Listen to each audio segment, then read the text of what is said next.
Here's my first video to a series called Torah Shorts. I think you'll really enjoy this. I'll be talking about different apparent contradictions in Tanakh, how they are wrestled with, and how they can be reconciled.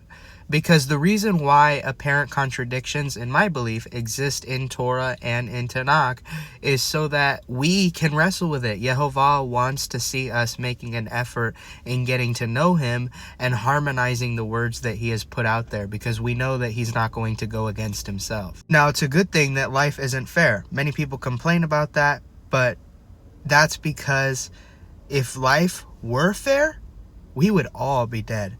Now, we know in the time of Noah that there was a lot of Hamas, violence in the earth. And when we talk about this violence, a lot of people are thinking, oh, people were just taking up swords against each other and killing each other and all that.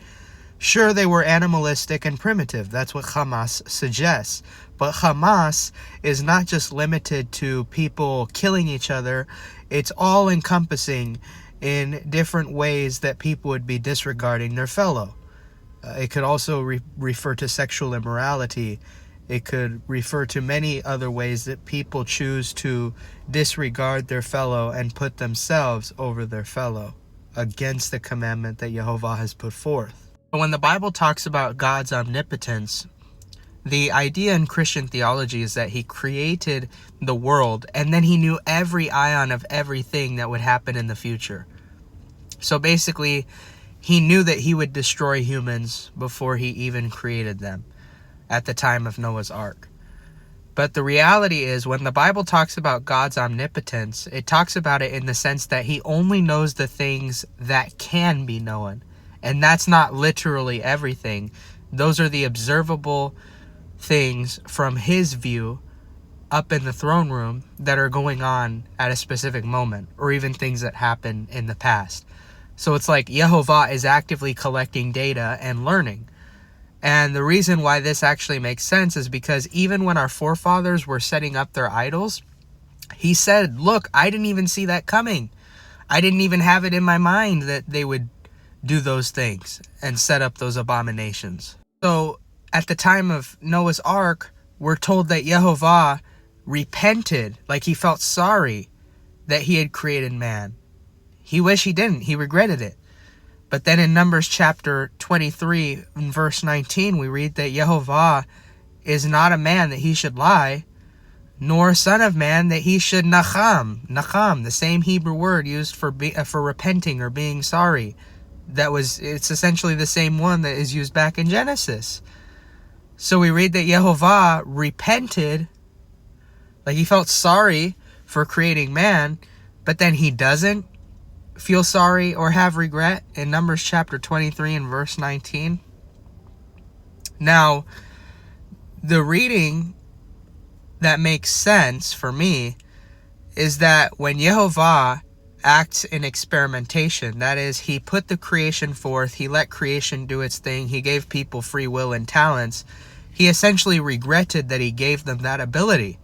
But him giving them that ability was not sinful. So when he's regretting something, it's in the context of letting human historical events manifest themselves. But then when he says in Numbers chapter 23 and verse 19 that he doesn't regret, that means that he doesn't regret in the same way that humans do when we fall into sin and human error. It's a whole different kind of regret.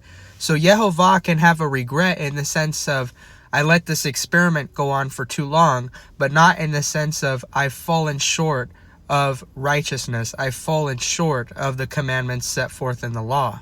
So when the Bible talks about Yehovah being perfect, it always talks about him being that in the sense of never straying away from his Torah or his law or the covenant that he's made with his people.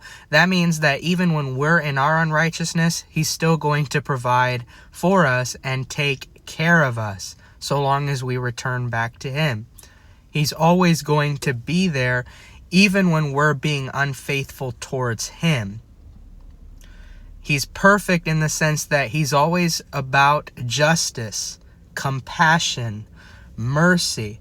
But when it says that he's perfect in the Bible, that does not mean that he can never feel sorry that he let human choices manifest themselves into a disaster.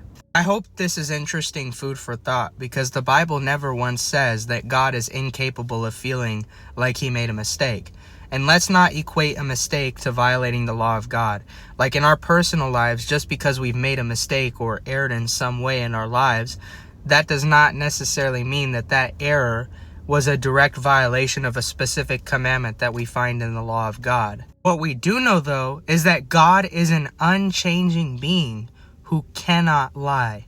That is something that is re-emphasized all throughout the Bible, and the promises which he makes are always going to be carried out.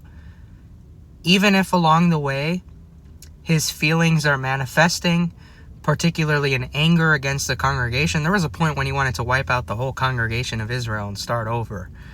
So God can succumb to feelings, just like we humans can succumb to feelings. We can do things that we regret, and apparently God can also allow things to happen that he regrets. Maybe this is a perfect reflection of us being made in his image. What do you think?